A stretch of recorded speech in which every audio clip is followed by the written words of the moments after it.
Okay, Sonny's vlog. March the, I don't even know what fucking day it is anymore, 16th, 2020.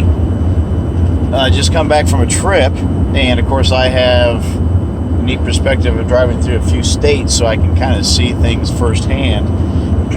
And I don't buy the hype of what's all going on. And I've been in technically 4 different states and places I've stopped into. I don't see a panic. I don't see anything beyond a normal hustle and bustle of whatever typical time it is on a Sunday. So not that throughout the weekend, I stopped at a small grocery store chain in South Carolina, and I did not see any crazy shit going on. Maybe the beans and rice and some toilet paper were depleted, but that was it. One of my guests had sent me a picture of Kroger in Troy the other day. A lot of the food, or the fruit that's normally in the middle of the display cases was all depleted. And then someone else had sent me a picture of Walmart from the other day where that particular section of store shelves are empty. I'm assuming it's probably toilet paper. What is the deal with the toilet paper? I don't know. But anyway, this also is a good warning sign. People need to stop buying stupid shit like fucking $1,000 iPhones and have a budget each month where you go buy some extra provisions, toiletries, and some storable food. Not just canned food, but storable food, dry food, things high in protein and nourishment such as rice and beans. And FIFO it. You need to get yourself, take a closet or a back room and turn it into a pantry and FIFO all your shit. FIFO means first in, first out. So no matter what the date is on the can, write the date that you bought the stuff with a magic marker. So that way you've got a clear representation of what needs to be rotated out, even during your normal consumption. So that's just something that I would look at.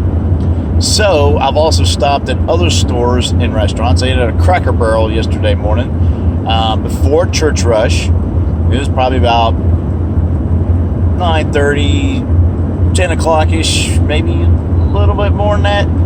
And it's still fairly busy. I mean, you walk in there, and it was like, I would probably guesstimate at least 6, 8 families/couples. Normal for that time of morning. By the time we finished our breakfast, about half hour, 45 minutes later, church rush started to come in. Again, no panic, no craziness, nobody wearing medical masks or dust masks, nothing. So I thought that was pretty interesting. Then later on, we stopped at another store.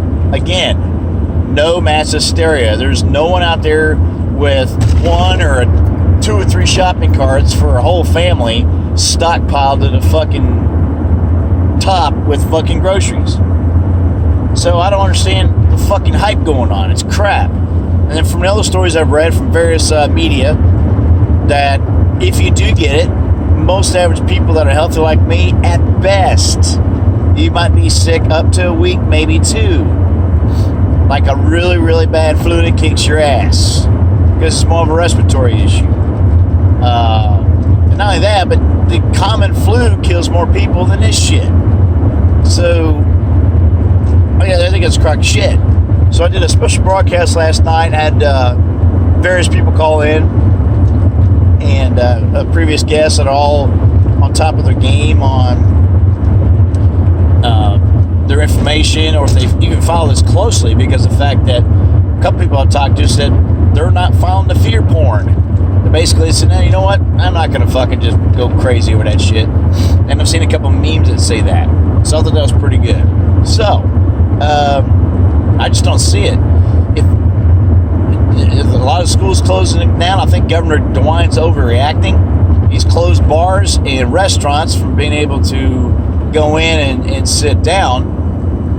And, but you can still go through drive-thrus. I actually stopped at a Dairy Queen somewhere in Kentucky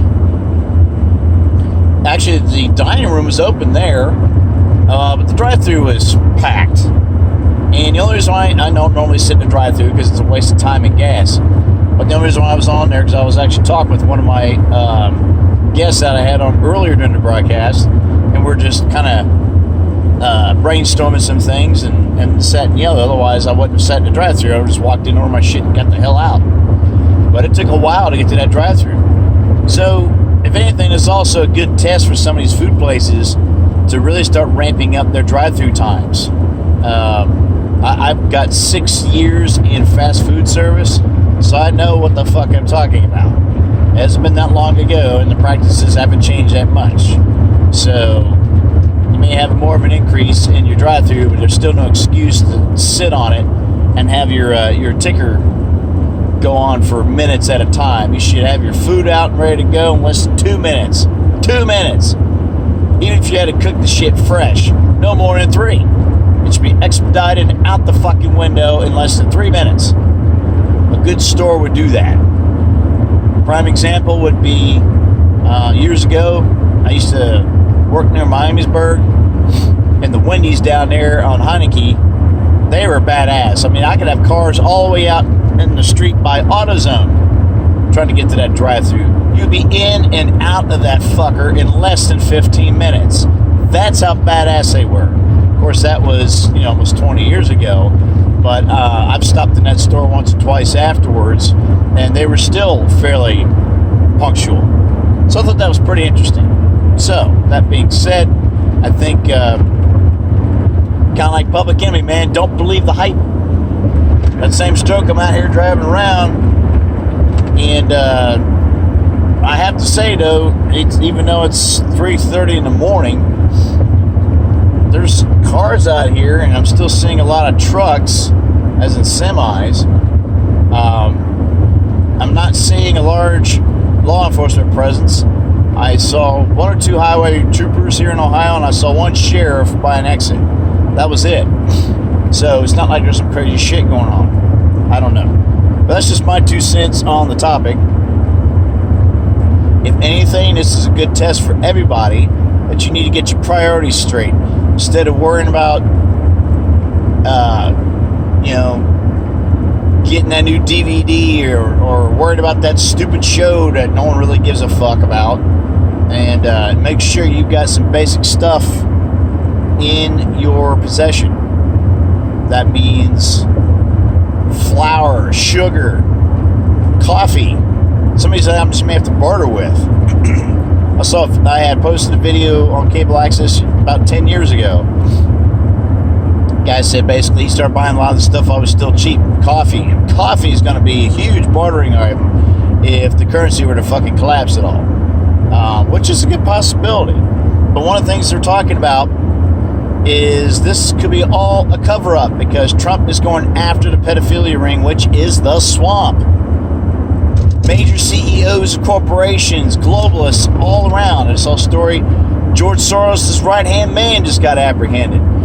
Justin Trudeau's wife supposedly has got the coronavirus. They said it's a cover-up story because he's been indicted for certain U.S. corporate frauds here in the United States. Now, they cannot go into Canada and go take a leader and bring him back. Dude, that's an act of war. I don't know how they can fucking pull that shit off. I don't give a damn what fucking white paper crimes he's committed, But they said Tom Hanks and his wife stuck in Australia because apparently he knows he's something related to Epstein. Harvey Weinstein was supposed to get 55 years. Instead, he got 23 because he fucking dropped the bomb on a bunch of folks. Have you seen a judge recently go after Hillary Clinton? Not just for Tulsi Gabbard, but for other shit. So I wonder if the fucking hammer isn't finally coming down. But I will tell you this. Until a member of Congress or the Senate is walked out in handcuffs or shackles, the swamp will never be drained. Until they have a congressman or woman, and I'm not the raid, the actual elected person, is walked out in handcuffs for obvious fucking crimes against the American people, the swamp will never be drained. And I think the first person should arrest is Nancy Pelosi. She's turning herself into a multi-millionaire, that little witch. So, I mean, she needs to go. I told you on how we go through with that is a 50-state secession. We render this is interesting, render federal government superfluous because all 50 states say, fuck you, we're done. Looks like there's someone down here at the cell phone tower by 675 doing whatever. So I don't know if they're having issues or what, but, you know, it's interesting someone would be down here at 3:30 in the morning. All right, that's just my 2 cents on the topic. Some states are actually talking about suspending the primaries or moving them. First of all, the Ohio GOP should have never fucking moved that shit from May to March. I don't know whose fucking bright idea. It was probably Timken. I don't know what the fuck she was thinking. But that stupid bride's not impressed me much at all. She went after Candace Keller over some shit. But kudos to State Rep Candace Keller for standing up to her own fucking leadership, telling her to step down. I tell her to go step the fuck off. That's just my 2 cents on the topic. But anyway, all right, so we shall see what's all going on here. And I don't trust any of the local media, Channel 7 in particular, because they lie. They lie.